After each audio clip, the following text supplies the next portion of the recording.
projet de méthanisation des Pots Bézus est un très bel exemple de méthanisation agricole. Ce type de projet valorise de la matière agricole.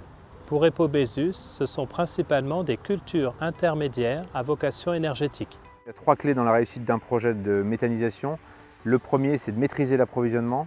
Le deuxième, c'est de faire des bons choix technologiques, donc de choisir le bon constructeur, notamment au niveau de l'épuration du biogaz. Et le troisième, c'est d'avoir un plan d'épandage qui nous permet, actuellement on est considéré comme étant un déchet, mais d'épandre sur des surfaces raisonnables le digestat. On est un territoire qui est à l'offensive d'un point de vue de la transition énergétique. Et donc là, il y a une concrétisation très précise de ce qu'il faut faire. C'est le premier élément, ça porte à la fois le territoire énergie positive croissance verte pour lequel nous sommes aidés, ça concrétise d'une manière très précise le fait que nous soyons un territoire leader. À un moment où l'agriculture connaît une crise très profonde et la nécessité de permettre à l'agriculture d'avoir d'autres revenus et de s'engager dans la transition énergétique. Je pense qu'un projet de méthanisation agricole tel que celui-là répond aux critères de nos élus et de la population française aujourd'hui de ce que l'on appelle l'agroécologie. Être capable aujourd'hui de valoriser des cultures intermédiaires sans diminuer la production alimentaire, être capable de faire un projet à consonance agricole dans un territoire agricole porté par les agriculteurs nous place dans la transition énergétique. Et c'est un élément fort et je pense que c'est l'un des objectifs de l'agriculture de demain. L'agriculture, c'est l'aspect traditionnel et ici, on est dans l'agriculture qui envisage l'avenir, qui innove, qui invente. La tradition et l'innovation vont de pair avec la ruralité.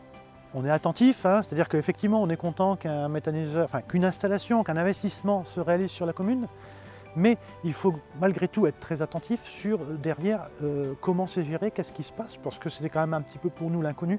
Et donc, on a eu aussi besoin de réassurance, parce qu'on ne voulait pas donner comme ça un accord sans connaître derrière les effets secondaires.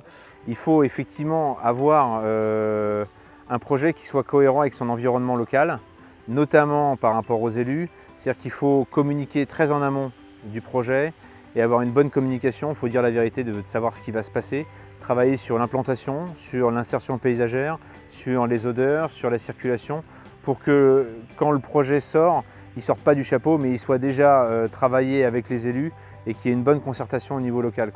La commune a essayé d'être le facilitateur du déroulement du projet. On a démarré par le suivi des travaux quand il a fallu faire des connexions EDF, GRDF avec les postes de canalisation. Et maintenant on travaille sur le renforcement routier pour faciliter l'accès au site par les tracteurs, par les camions.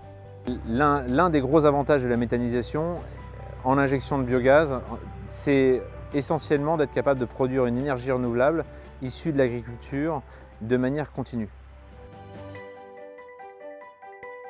Voilà, donc le développement économique c'est contagieux et j'espère que, et je souhaite, je pense que ça va se réaliser, mais des exploitations aux alentours qui restent sur la commune vont chercher des idées de développement pour aller chercher de la valeur ajoutée supplémentaire. Et bien là, c'est un exemple concret, territorial, et donc vous avez un élu qui est heureux, mais qui remercie les promoteurs qui sont là.